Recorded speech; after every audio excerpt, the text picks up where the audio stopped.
noite para todos nós. Boa noite. É uma alegria muito grande poder nos reunirmos nesta casa para um culto do Evangelho no lar. E esta é uma casa que recebe tantos espíritos encarnados como desencarnados e se transforma de fato num lar. E aqueles que possam estar nos assistindo ou que depois possam vir a assistir, também considerem essa oportunidade como sendo o seu próprio lar. E quando nós nos reunimos para falar do Evangelho de Jesus nos nossos lares, nós sempre procuramos, na verdade em todas as nossas atividades, nós procuramos sempre abrir com uma prece. E essa prece, então, nós vamos fazê-lo convidando a todos para elevar os nossos pensamentos ao Pai Criador, pedir a Ele que nos envolva nessa sua proposta de nos oferecer essa amorosidade, de reconhecermos na sua justiça, na sua misericórdia. E essa misericórdia de tal ordem que Ele nos enviou o Seu Filho Jesus, para mais de perto nos conduzir, para mais de perto nos ensinar e se tornar de fato o nosso mestre. E esse querido mestre, ele nos ensinou também que somos todos irmãos. E quando ele nos ensina a orar, a nos dirigir ao Pai Criador, ele demonstra isso, dizendo: Pai nosso, que estais nos céus, santificado seja o vosso nome, venha a nós o vosso reino, seja feita a sua vontade, assim na terra como nos céus. O pão nosso de cada dia nos dai hoje, perdoa as nossas dívidas, auxilia-nos a perdoar aos nossos devedores, e não nos deixes entregue a tentações, mas livra-nos de todos os males, e que assim seja. Então, com essa nossa vibração, com essa nossa ligação com o Pai Criador, nós iniciamos esse culto do Evangelho nesta casa e nós já vamos lembrando, quem tiver o interesse, que por acaso possa estar nos assistindo, que queira providenciar aí um copo com água, até já o fez, porque a gente aproveita, não é verdade? A gente busca da espiritualidade essas energias balsâmicas, confortadoras, e aí cada um ou fazendo por si, ou fazendo pela família, mas é sempre uma oportunidade bendita. E nestas oportunidades nós buscamos o alimento para as nossas almas, o alimento para nos fortalecer no aspecto emocional, no aspecto espiritual, e vamos beber na fonte, e esta fonte é o Evangelho de Jesus. Nós escolhemos para as nossas reflexões o capítulo 5, Bem-aventurados os aflitos. Nesse capítulo, Allan Kardec abre falando de Jesus, considerando ali o sermão das bem-aventuranças. E um dos itens que Jesus coloca é esse: bem-aventurados os aflitos. O que já pode até trazer alguma estranheza, porque quando a gente pensa em bem-aventurança, a gente pensa em bondade. Mas ele está falando bondade para os aflitos, e isso é muito consolador, ouvir isso do próprio Mestre Jesus, não é? Eu fico imaginando Jesus sentado ali naquela região, naquele monte, e ele se dirigia àquela multidão, que não era tão multidão assim, não era tanta gente assim, mas para aquela condição era uma multidão. Então, como que ele alcançava aquelas pessoas, como a sua voz cariciosa, imagino eu, embalada ali talvez pelo vento. Eu me lembro das tamareiras, eu me lembro das oliveiras, talvez contribuindo com o vento para chegar ou para levar aos ouvidos de todos aqueles que ali se encontravam aquela voz daquele mestre tão querido. E quando ele fala dessas bem-aventuranças, Kardec traz para a gente alguns trechos dessa fala de Jesus, porque ele fala da consolação para aqueles que choram, ele fala consolação para os que têm fome, sede de justiça. E Jesus, com essas suas palavras cariciosas, dá a Allan Kardec o ensejo de nos esclarecer o que vem a ser essas aflições.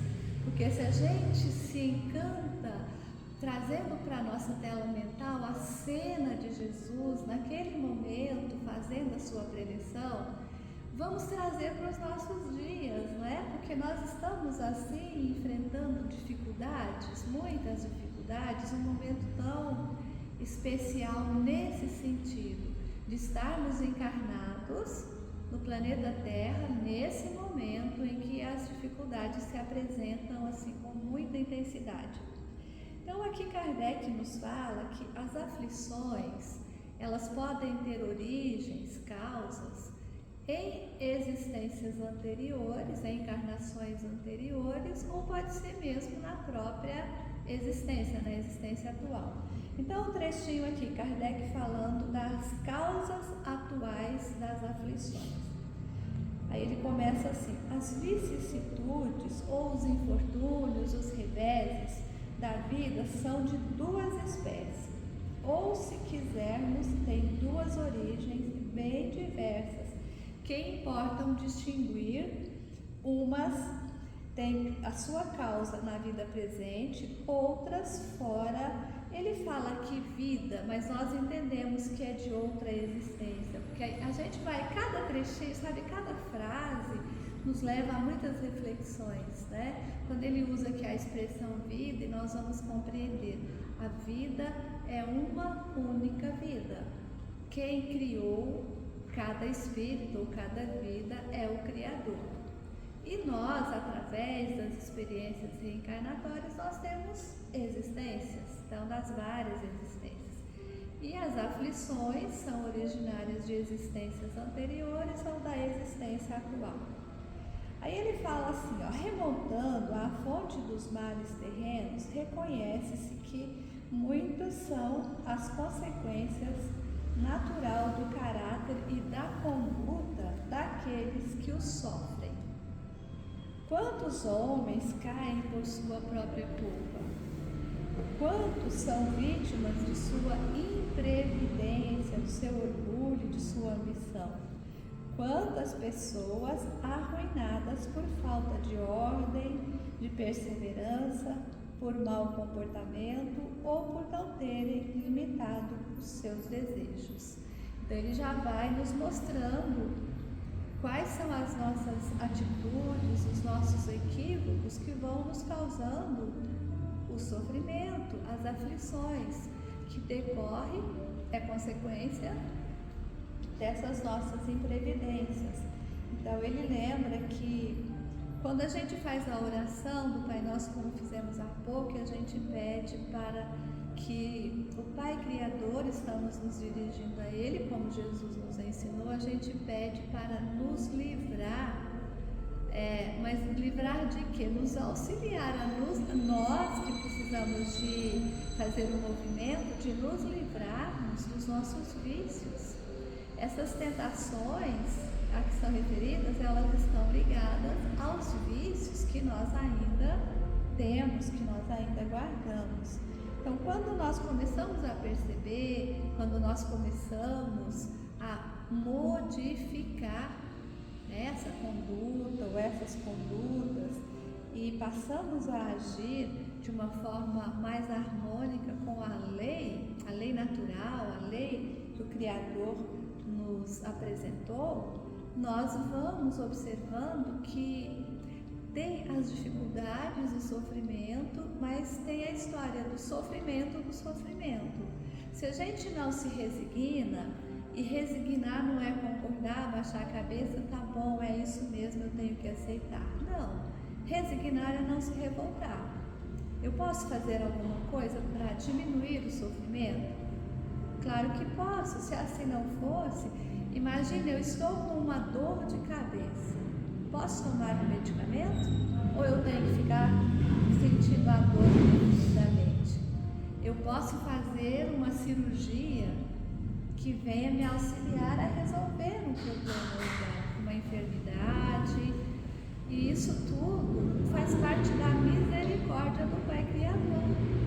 Então, se eu compreendo, olha, eu estou com essa dificuldade orgânica, eu vou me tratar, eu vou me cuidar, e sem revolta, aí eu estou sofrendo com resignação, mas não é aquele sofrimento desesperador que muitos têm uma ideia que seria até mesmo de castigo, né? Nós usamos muito a palavra pecado, castigo, mas a gente precisa compreender o que realmente representa. O que é o pecado? Pecar é errar o alvo. Eu não treinei muito bem ainda, né? A gente logo pensa no alvo, a gente pensa em quando se atira uma flecha e acertar o alvo. Então eu ainda não treinei o suficiente para acertar o alvo, eu errei o alvo. O que eu tenho que fazer? Eu tenho que reconsiderar, eu tenho que buscar oportunidades de aprender, de fazer melhor, até eu acertar o alvo. Ou seja, deixar o pecado como na origem da palavra, né? Então não há castigo, conforme nós entendemos, na bondade do Pai Criador, não há castigo, mas há correção para a nossa reeducação.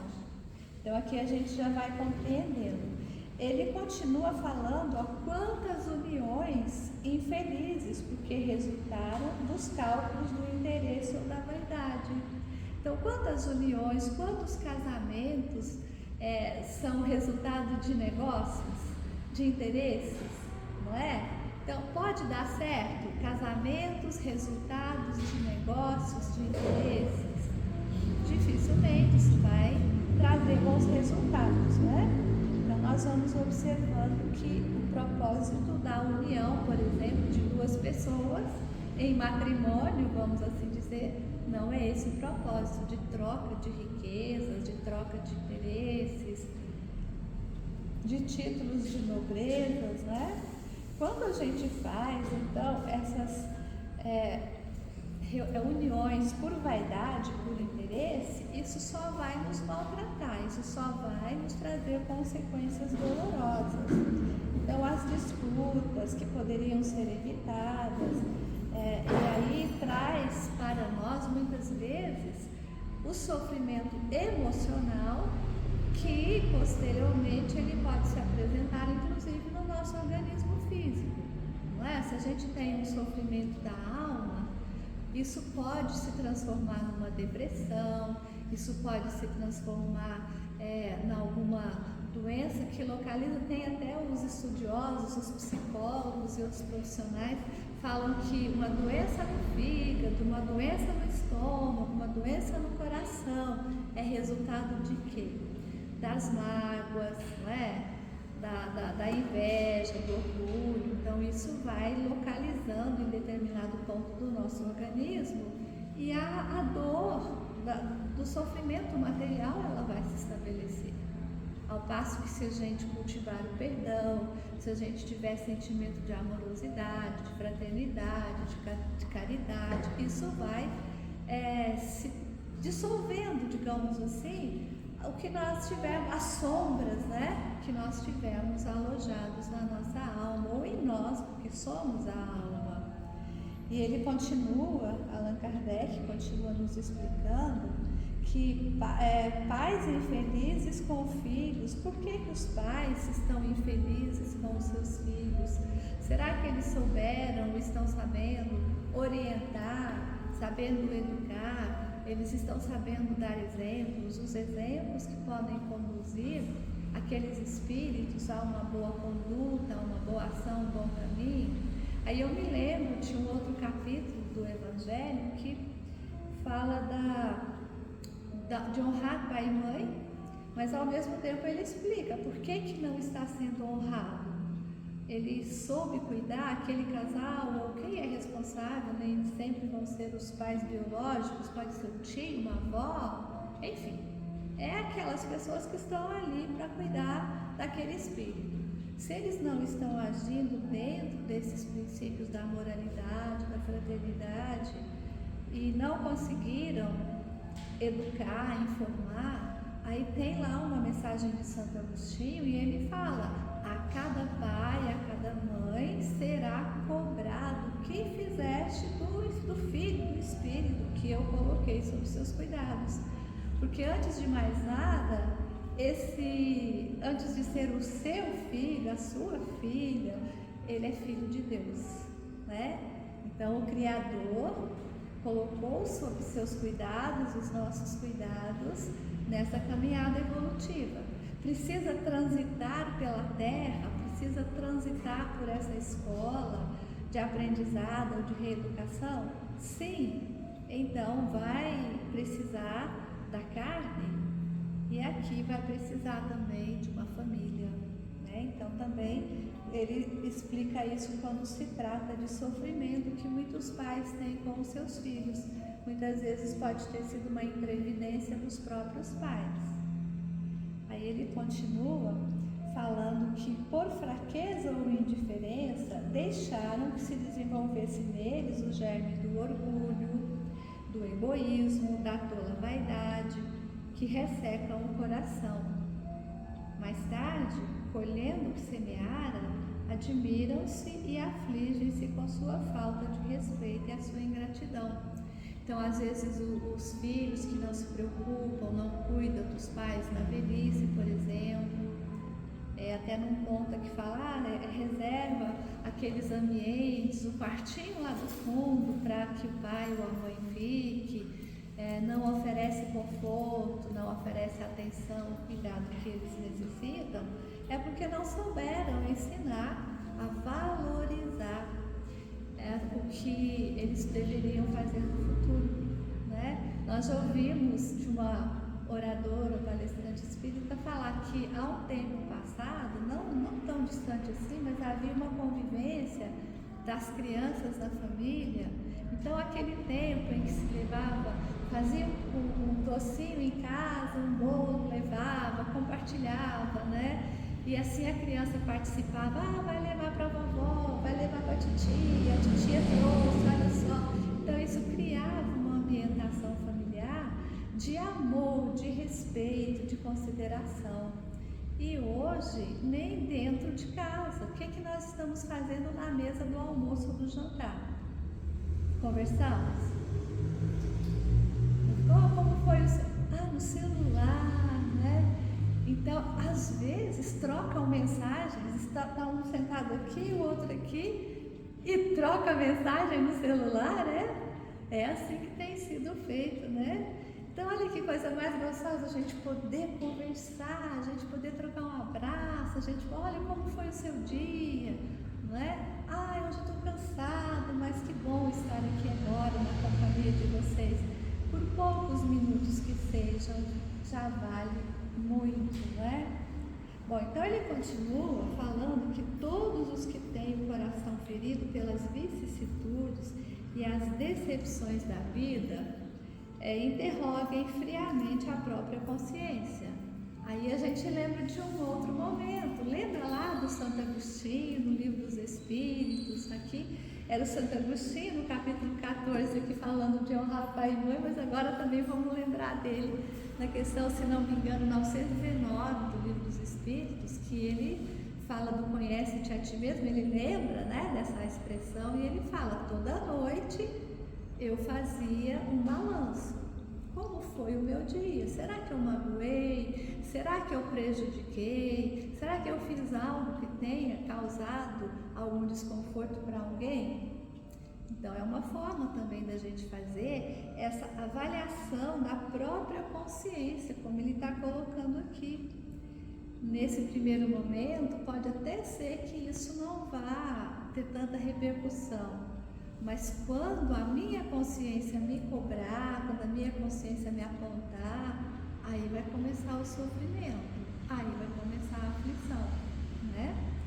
Aí ele ainda diz, que remontem passo a passo fonte dos males que os afligem e verão se na maioria das vezes não podem dizer: se eu tivesse ou não tivesse feito tal coisa, não estaria nesta situação. E é importante quando a gente faz isso e já se propõe a um arrependimento, porque isso contribui para, digamos assim, amenizar até o nosso sentimento de culpa, a cobrança da consciência. Porque quando a gente demora a perceber isso, às vezes passa até de uma encarnação para outra. O nosso orgulho é tão grande que a gente não percebe, a gente acha que o outro está para nos servir, para atender a nós dentro das nossas necessidades e vontades. Então isso é importante. Então ele está falando desses aspectos quando se refere às causas atuais. E ele chama a atenção que quando a lei civil que regula as nossas relações, quando ela não nos alcança, olha, eu cometi um determinado erro e ninguém viu. Ah, tudo bem, ninguém viu, estou tranquilo, né? Mas quando eu desencarnar, eu poderei ter que me encontrar com aquela pessoa, que aí no caso vai ser um espírito sem a carne, né? Eu vou me encontrar com ela e eu vou me lembrar: olha o mal que você me fez. E aí as dificuldades, os sofrimentos, as dores começam e eu posso vir a reencarnar com aquela consciência de culpa, né? Enfim.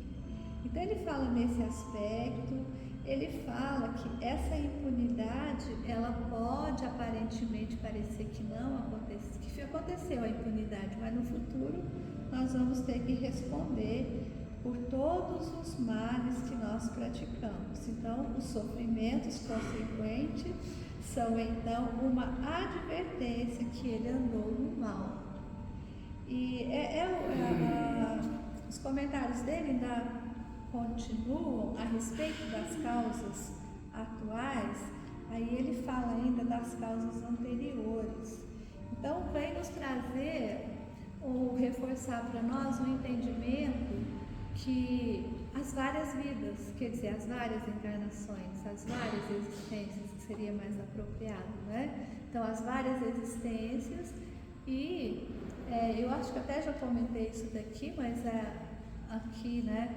A gente muitas vezes recebe um cartão de crédito, a nova encarnação recebe como cartão de crédito, onde a gente vai parcelar os nossos compromissos. E esse parcelamento vai ser maior ou menor conforme a nossa capacidade de pagamento, né? Olha, nessa encarnação eu vou responder por aquele compromisso que eu fiz, que eu tive. Não dá para mim quitar a minha dívida, né? O meu cartão não vai dar para mim quitar tudo nessa encarnação. Tudo bem, você vem, trabalha, se recupera, a gente dá uma moratória, a gente renegocia. Quantas encarnações eu vou ter? Quantas foram necessárias?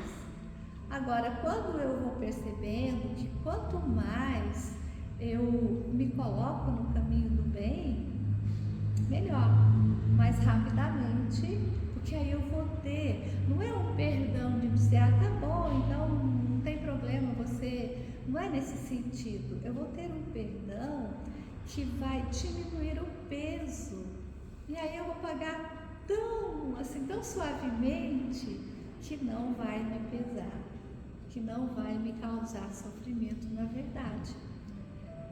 Dessa forma, a gente vai compreendendo então que a doutrina espírita, ela vem nos esclarecer, assim, com muita propriedade, nos fazer compreender.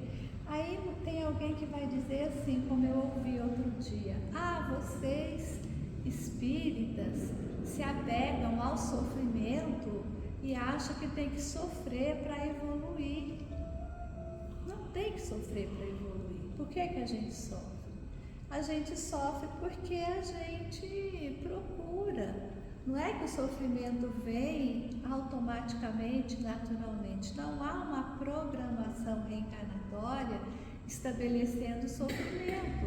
A programação reencarnatória, ela é extraída daquilo que está nos nossos registros. Se no seu registro você tem só atitudes de bondade, já de estar alinhado com a lei do Criador, por que você vai ter um sofrimento? Não tem necessidade. Ah, mas eu vejo tanta gente boa, parece que é uma pessoa extraordinária, que sofre tanto. Nós estávamos lembrando das mães. Alguém comentou assim, a mãe que tem um filho com alguma deficiência física, às vezes um problema, até surgiu a questão de um autismo severo, a questão de uma deficiência física, e a mãe sozinha, porque aí o companheiro abandona tudo, né? E aí teve uma senhora que falou brava, não, porque aí as mães vão ficar sozinhas e abandonadas, e ela que tem que cuidar. Às vezes aquela mãe não merecia aquele sofrimento, para ela não é um sofrimento, porque ela tem muito amor, e ela pode ter reencarnado com uma missão. Não, eu quero ajudar, eu quero acolher, eu quero abraçar, eu quero conduzir esse espírito, né? E ainda brinquei no seguinte sentido, não se preocupe, porque esse pai desertor vai reencarnar. Como que ele vai reencarnar no futuro? Como uma mãe. Então ele foge agora da obrigação de pai, talvez no futuro ele reencarna como sendo a mãe que também vai se responsabilizar. Tudo no tempo certo, tudo dentro de uma justiça que nós aprendemos pelo amor que nós sentimos, pela confiança no Pai Criador. Bem, então podemos encerrar por hoje, né? Agradecendo a oportunidade. Aí quem já colocou a sua água, nós vamos tomar a nossa água, mas nós vamos também, como sempre fazemos, o nosso agradecimento. Então, mais uma vez, elevamos o nosso pensamento ao Pai Criador, ao Mestre Jesus e a esses benfeitores queridos que nos assistem, que assistem a cada uma das tarefas que são realizadas nesta casa. Só agradecimento. Agradecimento, na verdade, o reconhecimento de todas as bênçãos com as quais somos agraciados neste ambiente, nesta casa, neste lar. Então, muito obrigada e que assim seja.